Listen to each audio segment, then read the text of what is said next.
They come from a place of isolation and loneliness. They don't know much about what is going on outside their world, and they want to reach out to it. They get a constant noise about why, what they ought to do and what wrongs there are in the world. And they receive two competing messages, and I think this, in a lot of ways, emphasizes where the best part of the solution goes. The al-Qaeda message is simple. It is bumper sticker easy. The al-Qaeda message is, the West is at war with Islam. Al-Qaeda is the vanguard of Islam's defense. If you are a good enough Muslim, you can join the fight. Are you good enough? That's it. It's that simple. Islam's under attack. We're defending it. If you were worth a darn, you'd help us. Are you? That's all there is to it. On the other side, they hear a message from the West of the United States and the rest of the world that says things like, democracy's good, but only when leaders we support are winning. Because sometimes democracy we're not so big supporters of. Just because we've been here since Napoleon, there has been a Western army in traditional Arab lands every day since Napoleon set foot in Egypt. Every single day since 1859, there's been a Western army there. But just because that's true doesn't mean that we'll never leave. Just ask the Japanese and the Germans and the Koreans. We're really good about fighting a war and then packing up and going right home. Because we're still in Germany, we're still in Japan, we're still in Korea. We're against random killing, except in the case of predator drones, in which case, a little random killing here and there. We won't be happy until you accept our values. We never met a problem that we couldn't throw enough money at, but we're kind of getting tired of all the money we're spending here.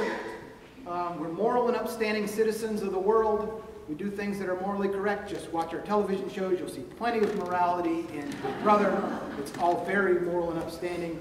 So they get a mixed message. They get a simple bumper sticker message from al-Qaeda that says, you don't like the world. Here's a route to change. And they get a competing message from us that is at best garbled, that is at best confusing, and doesn't offer an alternative solution. I know that St. John's College is big into arts and letters, but I know we are in the shadow of a major engineering institution. So for the engineers in the audience, let me offer this to you as a formula. If N sub W is the number of people who want to kill Americans when we are at war, and N sub P is the number of people who want to kill Americans when we are at peace, then the simple equation of N sub P is equal to N sub W plus X minus Y, solve for X and Y. What do you have to add to the situation? What do you have to take away from the situation to make change? What do you have to give and what do you have to take if you want the number of people who want to kill Americans to go down to that N sub P that we're looking for? I will not ask you to graph that in 3D. One important definition that you have to understand, and that is democracy. And this is where the why people join al-Qaeda and the why Arab Spring happened have such a huge intersection. They're the same people with the same frustrations and the same desires with two different solutions to the problem. The key definition you have to understand is the difference between democracy and political participation. Okay? Hard for us as Americans to think that those two things are different. In the mind of the young men that I studied, those two things are very different. Democracy is everybody votes and nothing changes.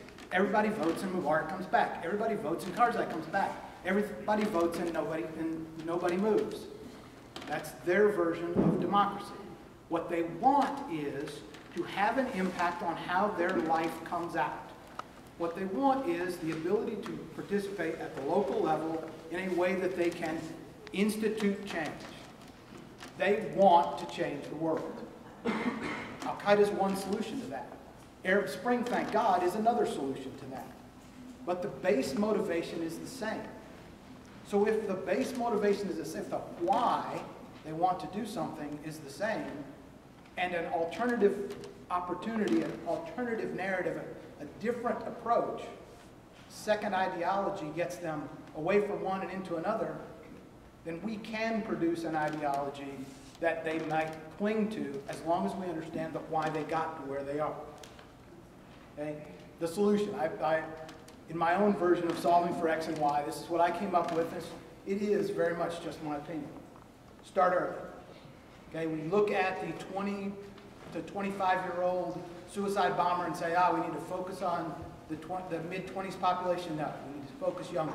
8 to 14-year-olds. That's when identity is formed. That's when people make decisions. That's when you decide who you're going to be. Start with young people and instill in them the kinds of values that bring you to peaceful resolution of conflict is the better answer. Add local political empowerment. Add local political empowerment. Make it possible for people to be part of the solution. Talked a lot in the earlier panel about, well, we should have done this different. We can't do that quite right. We're not as perfect as we could be in Iraq and Afghanistan. But if we can create the space where it is safe for nascent local political empowerment to occur, we will achieve success. Because then the population will decide its own fate. Then the population will decide in an area where they are prevented from having too much outside influence that makes only one choice available to them. They will make their own decision, and they'll make a positive one because they'll make a decision that's in their best interest. Subtract religious misunderstanding. The rehabilitation programs that have gone on in countries where they have tried to rehabilitate terrorists most often focus on more religious education.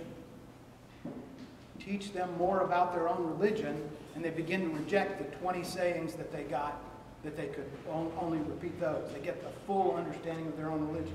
Teach political science. One of the hardest degrees to find at any university in the Middle East is poli-sci. You can get it at any college anywhere in the world, in the United States. You can get a poli-sci degree. There are people studying poli-sci, and his parents are wondering if they'll ever get a job, and all those things. But you can't study political systems in the Middle East. It is very difficult to find a place where you can study that. Support and empower willing partners. We can't do anything alone. We shouldn't even try. Listen, think, listen, talk. Twice as much listening to people about what they think and believe, and half as much talking and trying to impose on them. Calm the revenge seeker. Promote the status seeker. Give a group identity to the thrill seeker, to the identity seeker, and turn off that thrill seeker. Those are, as I see them, the solutions. Why can't we communicate? Not enough listening. No central control of the message. Death by definition, as we talked about. A little bit of misallocation of assets against things that were chasing the wrong problem. A little bit of that RTP. And a mistaken assumption that the United States message can never be credible with a foreign audience. There are people in this group who very much respected us for our base ideals and for the fundamental aspects of what our country was founded to do. They want that. They want what America promises, and so when America speaks to them, honestly, openly, and without a separate agenda, they will respond. I had guys incarcerated in Iraq for terrorist activities who said, someday I will go to New York and go to college. I thought, wow, that's the least likely thing to happen for a person in your situation, but